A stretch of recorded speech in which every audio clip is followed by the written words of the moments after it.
다윗은 외롭고 힘든 인생을 살았습니다. 그에게는 마음의 상처가 많았습니다. 그래서 다윗은 하나님의 은혜를 사모했습니다. 그는 하나님만을 바라보았습니다. 하나님은 사모하는 영혼을 만족하게 해 주십니다.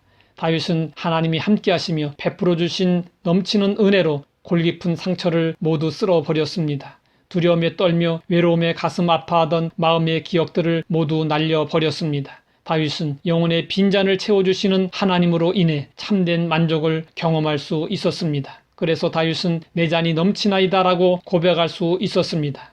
인간은 누구나 욕구의 빈잔을 가지고 사는 존재입니다. 그래서 빈잔을 채우기 위해 애를 쓰지만 인간의 욕구는 채워지지 않습니다. 왜 그럴까요? 인간의 내면에 이 세상 것으로는 채울 수 없는 빈자리가 있기 때문입니다. 그 빈자리는 오직 하나님으로만 채울 수 있습니다. 파스칼은 12살쯤 되었을 때 유클리드 수학을 섭렵하고 16살 때에는 원추 곡선론을 발표하여 세상을 놀라게 했습니다. 그의 확률 이론은 세계 수학사에 새 장을 열었습니다. 이 천재 앞에서 온 유럽 사람들이 경탄했습니다. 유럽의 사교계에서는 파스칼과 이야기해 보는 것이 귀부인들 사이에 화제가 될 정도였습니다. 또 공주나 왕자들마저도 파스칼과 악수를 해보는 것이 관심거리가 될 정도로 파스칼은 온 유럽의 사랑을 받는 천재 중에 천재였습니다. 그러던 그가 어느 날 사교 파티의 주빈으로 참석했습니다. 술에 거나하게 취해 마차를 타고 돌아가다가 바퀴 하나가 세느강 다리에 부딪혀서 부러졌습니다. 이로 인해 마차는 크게 부서졌고 파스칼은 마차 밑에 깔리게 되었습니다. 파스칼은 겨우 몸을 빼내 간신히 살아났습니다. 그의 눈앞에는 세느강이 유유히 흘러가고 있었고 그는 그렇게 도도히 흐르는 강물에서 영원을 생각하게 되었습니다. 파스칼아, 도대체 죽음 앞에서 너는 무엇이냐?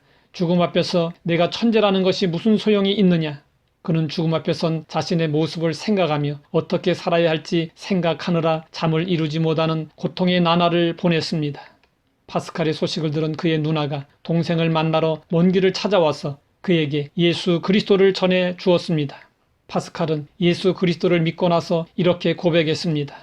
모든 사람들의 마음속에는 이 세상 무엇으로도 채울 수 없는 큰 공허가 있습니다. 그 공허는 주님께서 찾아오시기 전에는 어느 것으로도 채워지지 않습니다.